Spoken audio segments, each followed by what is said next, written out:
Before we start, I have to emphasize that prior to teaching rotational motion and even translational motion, the students must already be comfortable with vectors and vector operations. Hence leading me to teaching strategy number 1. Teach the students vectors.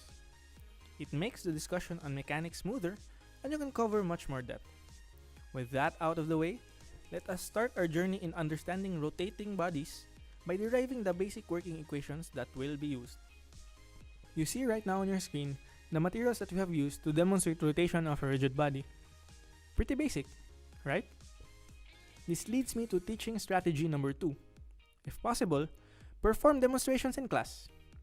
This would enable you to get the attention of students while explaining the topic with actual and tangible physical interpretation, which they can see right there and then.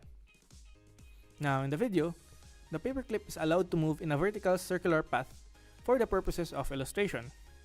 But for the sake of discussion, let us assume that the spinning of the paperclip is not along the vertical plane, implying that gravity has no significant effect on it. Looking at the motion produced by the setup, notice that the paperclip at the end follows a circular path, more or less. If we wish to describe this motion, we first have to label its position.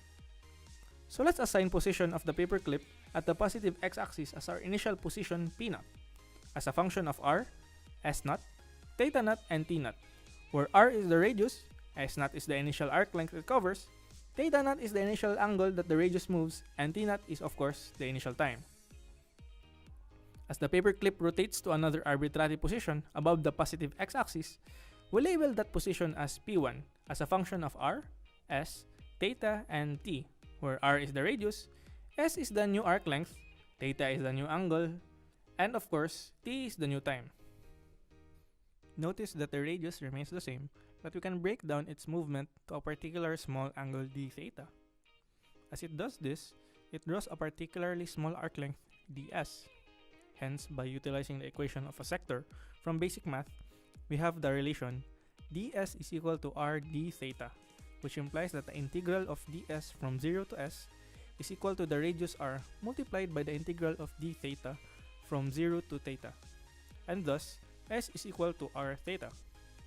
Similarly, if we take the derivative of translational position with respect to time, it gives us translational velocity v, which is analogous to when we take the derivative of angular position with respect to time, and we get a quantity known as angular velocity.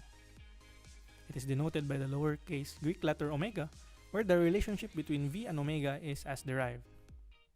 Notice that the relationship between r, v, and omega suggests that if you keep v constant while decreasing r, then omega must increase, which is clearly seen in the video. Taking a step further and differentiating the translational velocity with respect to time gives us translational acceleration, which is also analogous to when we get the derivative of angular velocity, thus giving us angular acceleration, denoted by the lowercase Greek letter alpha. The directions of these quantities are indicated in the illustration.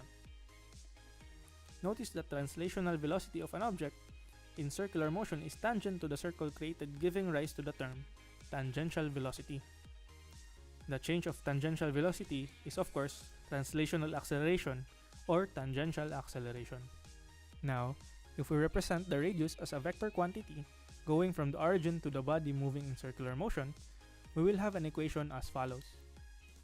Taking the derivative of the radius vector twice with respect to time gives us an acceleration directed towards the center of the circle.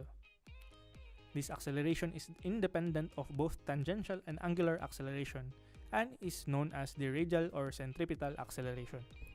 The acceleration terms in rotational motion may become a little confusing, so let's think of it this way. The tangential acceleration is responsible for the changes in magnitude of the tangential velocity.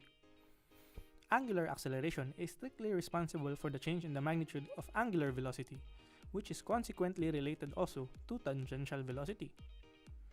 While centripetal acceleration is responsible for the change in the direction of the body. Wait.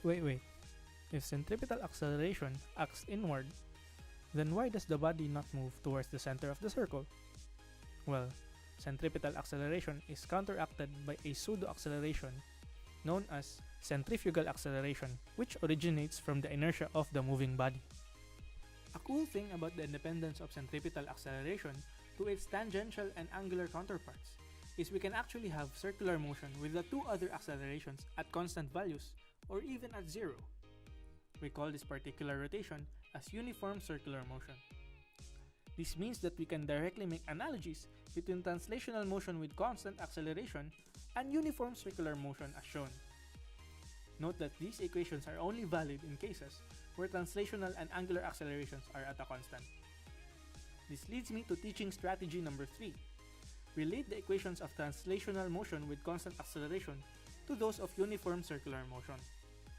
This lets the students realize that what they learned previously is directly connected to the current topic.